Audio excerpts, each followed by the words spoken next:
அன்புக்குரியவர்களே, இன்று தாய் திருச்சபை புனிதர்களான பேதுரு மற்றும் பவுலுடைய பெருவிழாவை கொண்டாடி மகிழ்கின்றாள்.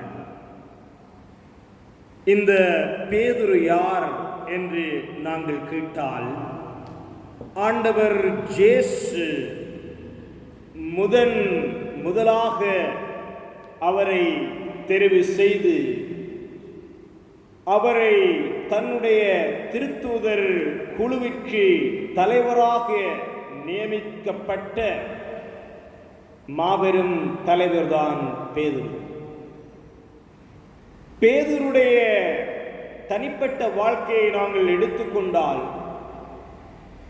யோவான் 21ஆம் அதிகாரத்தின்படி அவருக்கு ஒரு பெரிய போட், தொழில் செய்கின்ற ஒரு பெரிய போட் இருக்கிறது.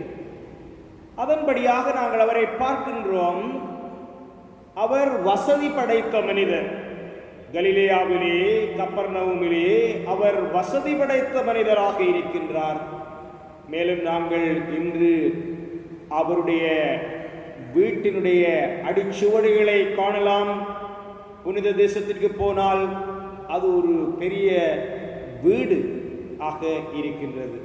அந்த வீட்டிலே தான் ஆதி திருச்சபையிலே முதலாக ஒன்று கூடினார்கள்.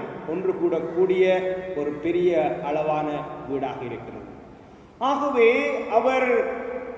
அவருடைய தனிப்பட்ட வாழ்விலே சில வேளைகளில் கடவுளுடைய இரக்கத்தை அறியாதவராக, இயேசுவை காண முன்பு ஒரு சாதாரண மனிதராக, ஒரு மீன் வியாபாரியாக, மீன் பிடிப்பவராக அவர் அந்த காலகட்டத்திலே வாழ்ந்தாலும், ஆண்டவர் இயேசுவால் தொடப்பட்ட பிறகு, ஆண்டவர் இயேசுவால் அழைக்கப்பட்ட பிறகு, உன்னை நான் மனிதரை பிடிப்பவர் ஆக்குவேன் என்று கூறப்பட்ட பின்பு அவர் ஆண்டவருக்குள் வாழ்ந்து அந்த வாழ்க்கையிலே அவர் சாட்சிய வாழ்வு வாழ்வதை நம்முடைய நற்செய்திகளிலும் திருச்சபையினுடைய படிப்பினைகளிலும் காணலாம். ஆகவே ஆண்டவர் இயேசுடைய இறுதி விருப்பமாக இருந்தது என்னவென்றால், அவர் விண்ணகம் போவதற்கு முன்பு நீங்கள் உலகின் கடையெல்லை வரைக்கும் சென்று படைப்பிற்கெல்லாம் நற்செய்தியை பறைசாற்றுங்கள் என்பது. அதற்கிணங்க பேதுரு ரோமாபுரி வரை செல்கின்றார். அந்த காலத்திலே ரோமை பேரரசின் தலைநகர்தான் உலகினுடைய கடை எல்லை என்று கணிக்கப்பட்டது. தலைநகருக்கு சென்றால் எல்லா விதமான மக்களுக்கும், எல்லா விதமான கலாச்சாரம், எல்லா விதமான மொழி, எல்லா விதமான பண்பாடுகள் கொண்ட மக்களையும் இந்த கிறிஸ்துவை அனுபவிக்க, அவர்களுக்கு அறிவிக்க முடியும் என்ற அந்த மன துணிவோடு பேதுரு ரோமாபுரி செல்கின்றார். அங்கே திருச்சபையை கட்டி எழுப்புகின்றார். ஆனால் வேத கலாபனையின் போது, நீரோவுடைய கலாபனையின் போது கிட்டத்தட்ட 60களிலே அவர் தலைகீழாக சிலுவையிலே தொங்கவிடப்பட்டு அவரை கொல்கின்றார்கள். ஆகவே இது வேத சாட்சிய மரணம். ஆண்டவர் இயேசுவினுடைய அன்பினால், அவருடைய ஆற்றலால் தூண்டப்பட்டு ஒரு சாதாரண மனிதராக இருந்த பேதுரு மனிதரை பிடிப்பவராகினார். ஆகவே இன்றைய நற்செய்தியிலே சொல்லப்படுகிறது, பேதுருவினுடைய அந்த நம்பிக்கை அறிக்கையின் மேல், அந்த நம்பிக்கை என்னும் கல்லின் மேல், இந்த மாபெரும் மனிதர் என்கின்ற கல்லின் மேல் ஆண்டவர் இயேசு தன்னுடைய திருச்சபையை கட்டுகின்றார். ஆண்டவர் சொல்கின்றார், பாதாளத்தின் வாயில்கள் இதன் மேல் வெற்றி கொள்ளலாம். விண்ணரசின் திறவுகோல்களை நான் உன்னிடம் தருவேன். மண்ணுலகில் நீ தடை செய்வது விண்ணுலகிலும் தடை செய்யப்படும். மண்ணுலகில் நீ அனுமதிப்பது விண்ணுலகிலும் அனுமதிக்கப்படும். ஆகவே அன்பான சகோதரங்களே, அவருடைய நம்பிக்கை, அவருடைய அந்த மாபெரும் ஆளுமையின் மேலே ஆண்டவர் இயேசு தன்னுடைய திருச்சபையை கட்டியெழுப்புகிறார். பாதாளத்தின் வாயில்கள் அதன் மேல் வெற்றி கொள்ளார். அதுதான் ஆண்டவர் இயேசுவினுடைய உறுதிமொழி. திருச்சபையை பாதாளத்தின் வாயில்கள் வெற்றி கொள்ளார். ஆகவே பேதுரு திருச்சபையிலே ஒரு தூணாக இருக்கின்ற அதே வேளையில் தாய் திருச்சபை இன்று நம்முடைய கத்தோலிக்க திருச்சபையின் மற்றொரு தூணை நமக்கு எடுத்து காட்டுகின்றார். அந்த தூண் தான் புனித பவுல்.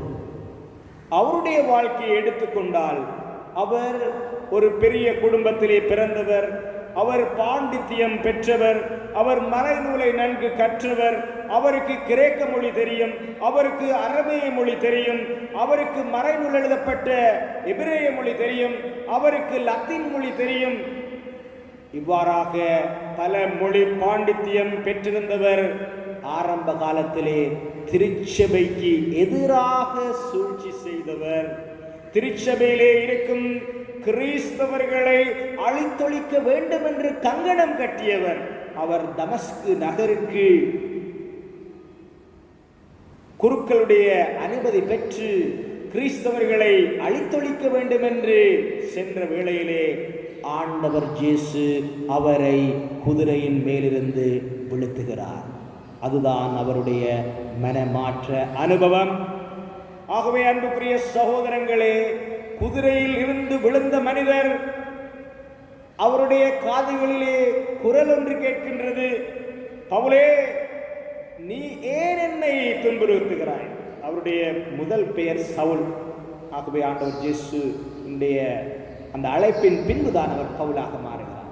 ஆகவே ஆண்டவர் கேட்கின்றார், நீ ஏன் என்னை துன்புறுத்துகிறாய்? அப்பொழுது பவுல் காண்கின்றார் ஒரு ஒளியை. அவர் கேட்கின்றார், நீர் யார்? உண்மை எனக்கு தெரியாது. அப்பொழுதுதான் இயேசுனுடைய அனுபவத்தை பெற்றுக்கொண்டவராக, கண்கள் மறைக்கப்பட்டவராக அவர் அனனியா என்கின்ற திருச்சபை தலைவரிடம் அனுப்பப்பட்டு, அந்த தலைவருடைய கைகளால் அபிஷேகம் செய்யப்பட்டு அவர் ஒரு மாபெரும் மறை போதகராக உருமாறுகிறார்.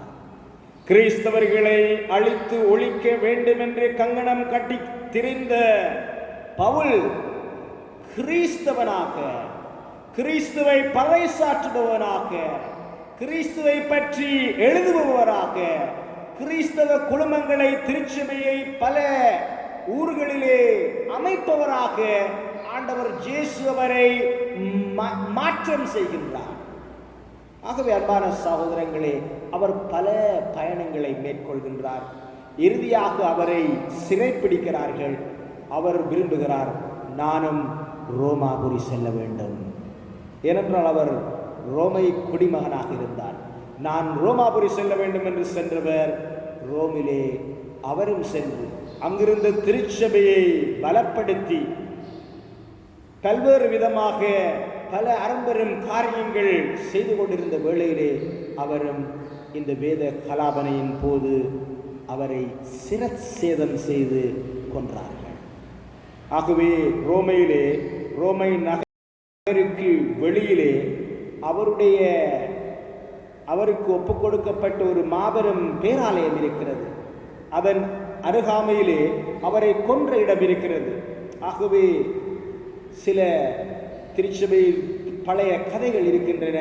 அவரை கொல்லும்போது எப்படி சிரச்சேதம் செய்யப்பட்ட அந்த தலை எவ்வாறு 3 முறை துள்ளி குதித்து அதன் பிறகாக மரணித்தது என்றும், அந்த துள்ளிய இடங்களிலே அந்த தலை நீரூற்று இன்றும் பொங்கி வருவதையும் நாங்கள் மரபுகளிலே காண்கிறோம். ஆகவே பவுல் பேதுருவினுடைய பேராலயம் நமக்கு எல்லாருக்கும் தெரியும். வத்திக்கானுடைய பேராலயமாக அது இன்றும் திகழ்கிறது, அவருடைய கல்லறை. ஆகவே இந்த மாபெரும் திருத்தூதர்களுடைய வாழ்க்கை, அவர்களுடைய விசுவாசம், அவர்களுடைய நம்பிக்கை, அவர்களுடைய எதிர்பார்ப்பு, அவர்களுடைய இயேசுவின் அனுபவம், அவர்களுடைய இந்த பறைசாற்று, இவற்றின் மீதுதான் இன்று நம்முடைய திருச்சபை வாழ்கின்றது, வளம் பெறுகிறது, உயிரூட்டம் பெறுகிறது. இன்றும் இயேசுவினுடைய அந்த முதல் சீடர்களின் சாட்சிய வாழ்வினால் நாங்கள் ஊட்டம் பெறுகிறோம்.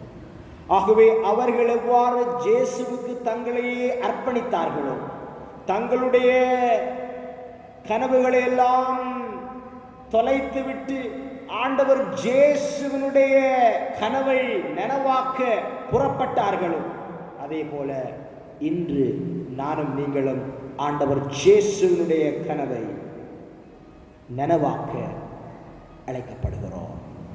ஆகவே எங்களுடைய கனவுகளை ஆண்டவர் இயேசுவினுடைய கனவிலே கலைக்க, அதை தொலைக்க, அவருடைய கனவை நமது கனவாக்க நாங்கள் தயாராக இருக்கிறோமா?